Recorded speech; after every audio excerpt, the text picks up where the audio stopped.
Hi everybody, this is Lydia from Lydia's Bags, and if you've been following my page here on Facebook, which has my actual name, and by the way, I am verified. I have a check mark now, so you can see who I am. I live in Little Lake Harbor. You'll know about my products, my books.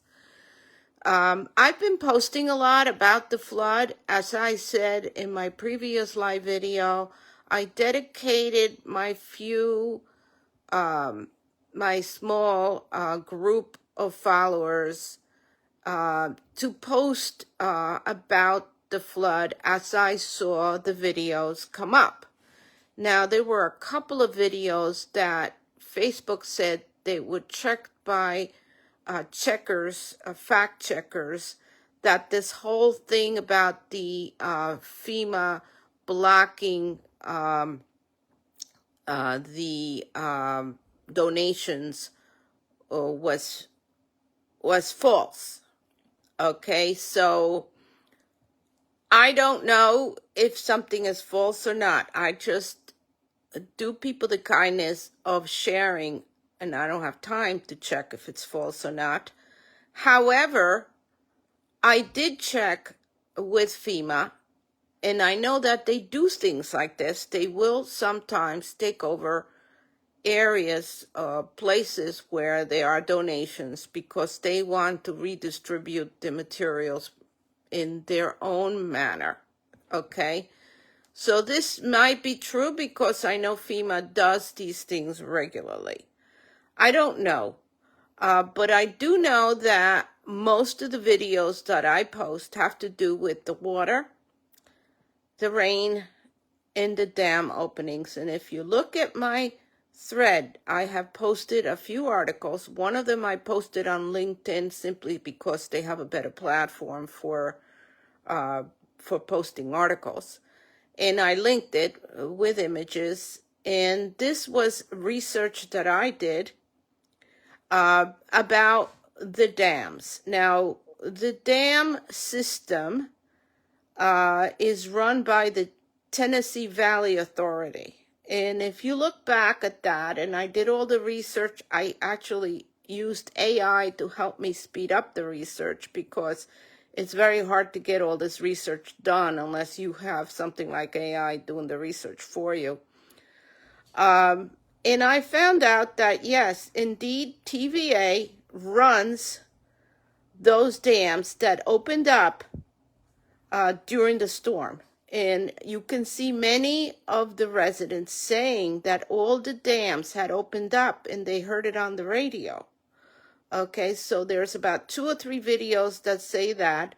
There are several videos that show a wall of water coming down, and yet there's no rain coming down on these people's yards, but there's a wall of water coming down, consistent with a dam opening up. And then further, it shows that the water was very high coming down, showing that a dam was opened up. And that would be consistent with that. I also posted videos of dam openings and how they open up the flaps to let the water down. I then further did research with the help of AI, and I also Googled it, to find out that the TVA has been having problems for months with the actual dam levels. They've been saying that some of these dams were overfilled, and in one town they actually evacuated people before the dam would do any damage because they were afraid some of these dams would cave in. Okay. Now, I continued my research, and you will see an article on my page that is linked to LinkedIn that has the names of the people that were on the board of directors of the Tennessee Valley Authority. Up until May of this year, there was a certain board of directors. Some of them still over from Trump. And then in May, all of those people were out, and Biden appointed his own board of directors for the TVA because they want the directors to reflect the Biden Green New Deal policies. And so if you look at the biographies of these directors, you'll find that they all are activists in various fields of the environment, okay?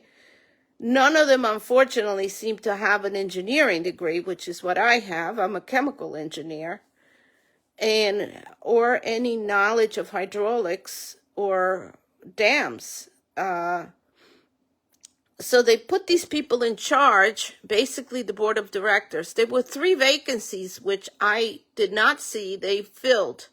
So as of this date, there are 6 people running the TVA that are in the board of directors that were appointees of Biden.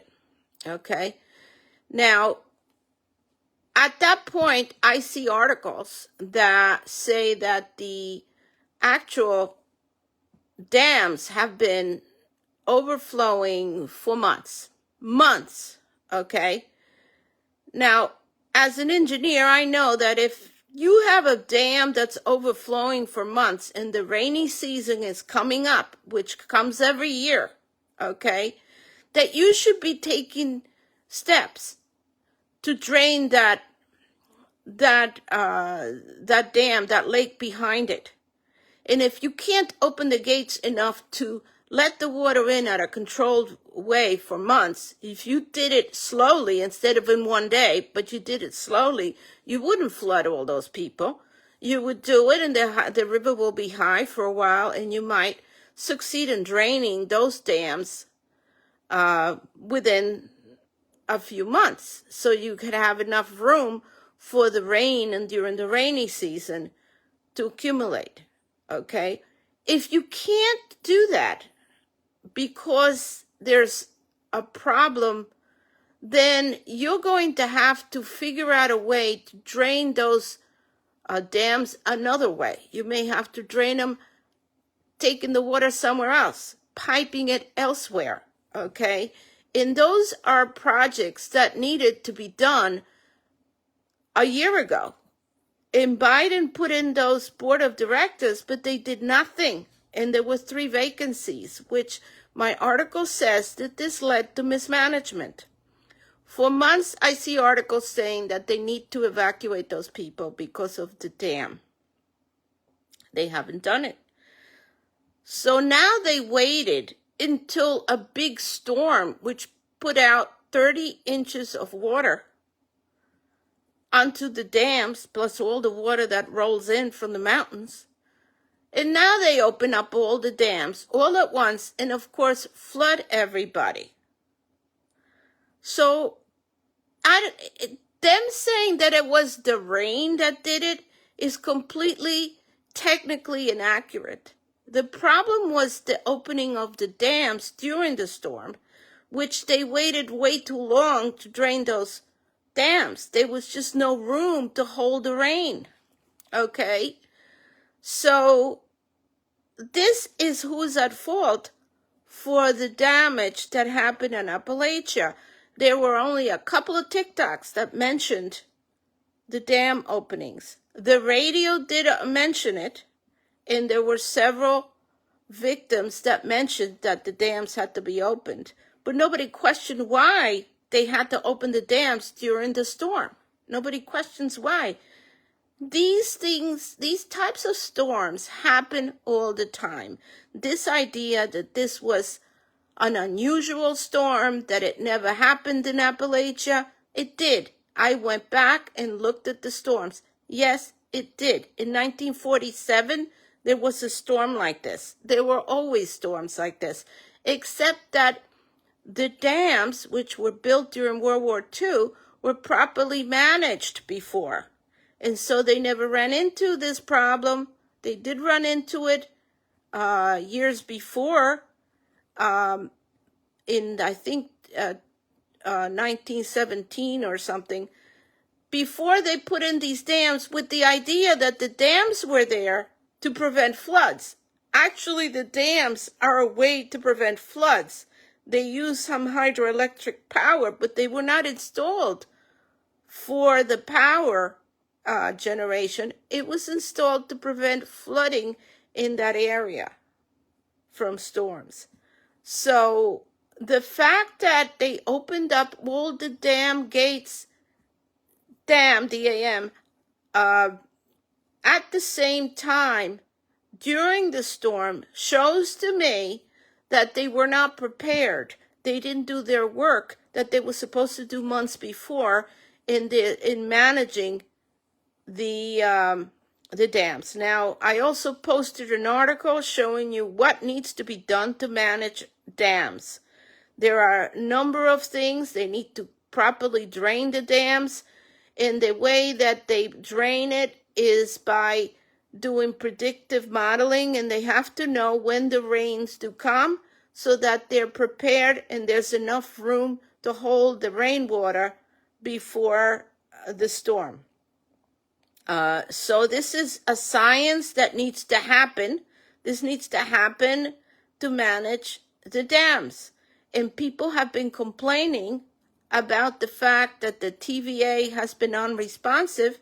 And now I found out that Biden replaced all the board members with his appointees and that none of them seem to have any qualifications to run a dam system, which is a very important job. So the last article I posted dealt with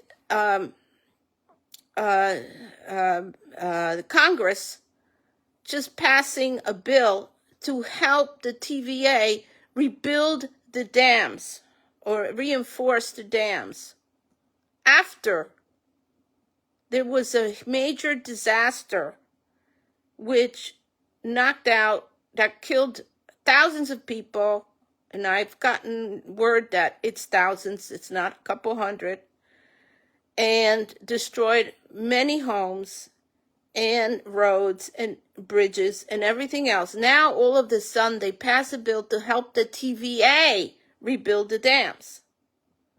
Okay, that does not, maybe that money should be going to the victims at this point. Maybe the dams, I don't know.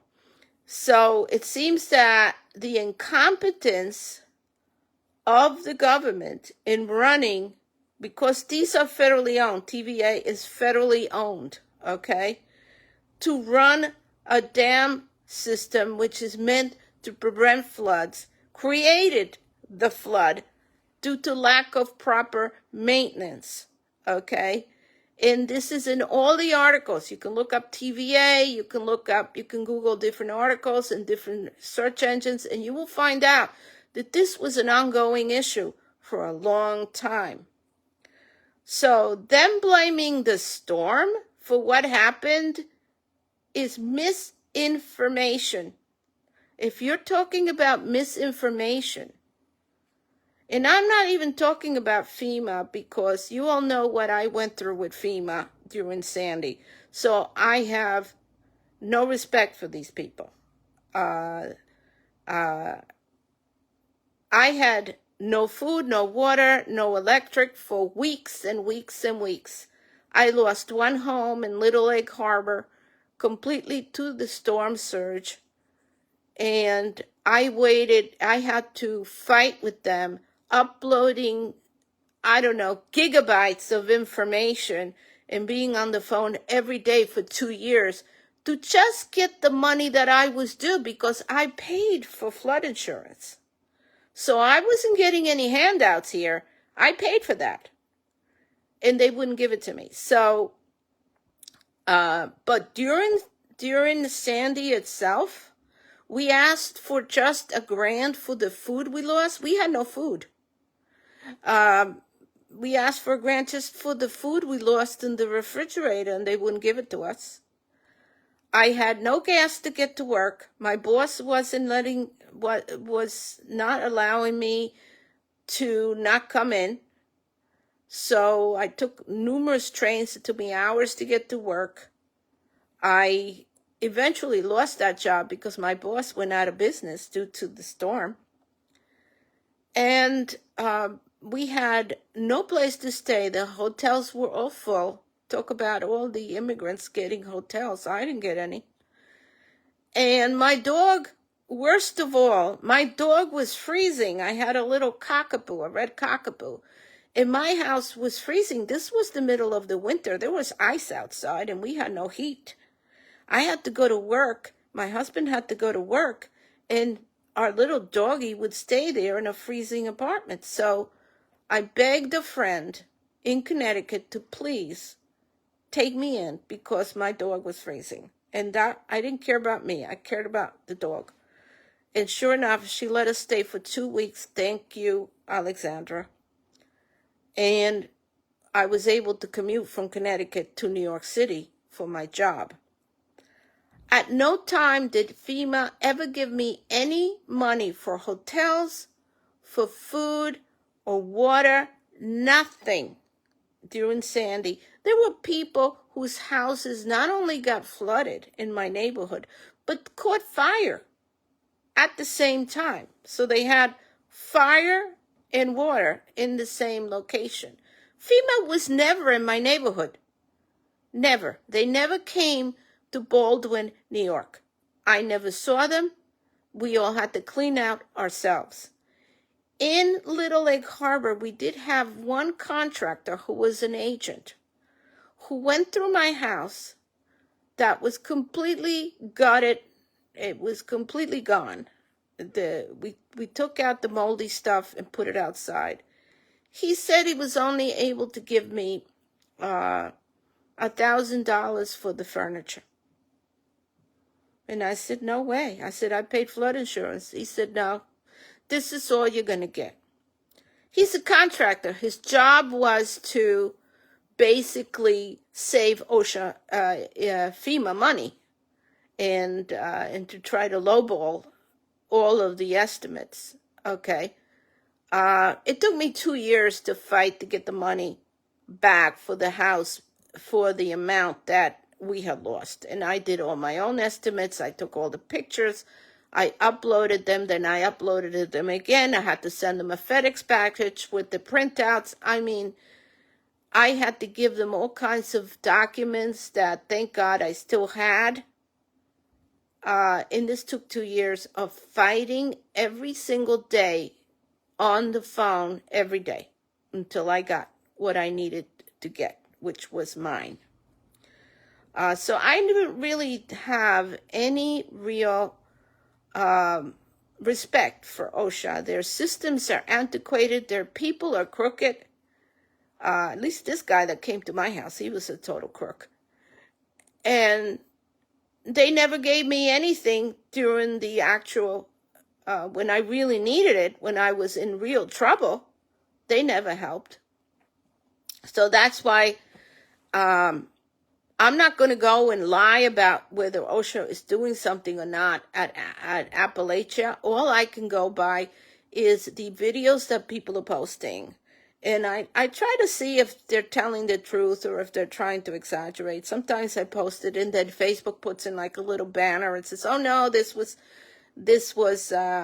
misinformation or whatever. Well, you have a choice to look at it or not. It's up to you to decide. I do the best I can to vet those. But mostly I post videos by actual people that are there and to tell you the story that you may not hear in the news. Okay? So this is my post for today. You can look at my list of articles. I do a lot of good research, so I'm not making anything up. I Google, I use AI to do my research. I put the links so you can go to the actual articles. A lot of them are from the TVA itself, from the Tennessee Valley Authority. They post everything. So you can look in there. So everything that I post is well researched. If you see any problems, let me know. I do the best I can to do articles that are well researched to get you informed about what's going on. And, my posts are, of course, I am not a Democrat, so you can see that by my posts. I don't pretend to be a Democrat, nor do I pretend to give them anything. I used to be an Obama person, believe it or not, And after what happened with Sandy and the treatment that I got, I realized that I wasn't going to go with the Democrats anymore. So that's why I switched parties. Not that I was ever a Democrat. I voted for Obama, but I was always an independent. I never believed in any party. But then I switched to Republican with what happened to me with OSHA. FEMA. Okay? So I was always a Trump person. I was much better off when he got elected as far as my economics. I was able to get enough work to make up for the losses for Sandy. And I think it was on 2016 because of the Trump policies that I was able to get more money, and I was able to compensate for the losses. Then when Biden took over, my bags business started dropping. And as of today, bags are not selling on eBay. My books are selling better overseas, actually. The books that I write, and you know all the books I write because you see the posts all the time, they're selling overseas. And I don't think this economy is very helpful to entrepreneurs. And so I'm still going to vote for Trump. And I really don't care about all the other stuff. I'm voting for the person that might get the economy going again. I'm still an independent though. So, I would vote for whoever has the best qualifications. At this point, I don't think the current administration has our best interest in mind. So, and it doesn't matter who I vote for anyway. What I am trying to tell you is the actual truth of what I found out about the floods. Incompetence. I mean, God forbid that this was done on purpose. I don't think so. This was done due to incompetence. People got hurt because they didn't do their jobs with the dams. And that's what I wanted to put out to you. And people are starting to say it. And of course, there's going to be a lot of cover-up, and there's going to be a lot of denial. And there are still people saying, I can't believe people do not take science or engineering anymore. They're still saying that it was the actual storm that pushed the water in the river 20 feet. No, it was the water that came down from the dams. This is not a storm surge like in the ocean. This was a river in mountains, okay? They were 3,000 feet above sea level. And the water didn't all come from the rain because the water went up 20 feet and there were only 30 inches of rain. So this was because those dams were already full. If you get nothing more from this video, the dams were already full. They had no choice but to open them, or the dam was going to collapse, according to them. And that's why we had the flood. Thank you very much, and I hope you continue to follow my articles. I post these articles here on Facebook. I also post them on my page on where I also post a book, which is Cloverleaf Publications, it's a page attached to my profile. I also post these same things occasionally on LinkedIn because they have a good blogging platform. So sometimes I link a LinkedIn article to my page. Follow my articles. I'm trying to give you well-researched, good content so you can continue to research and get the truth for yourself. Thank you.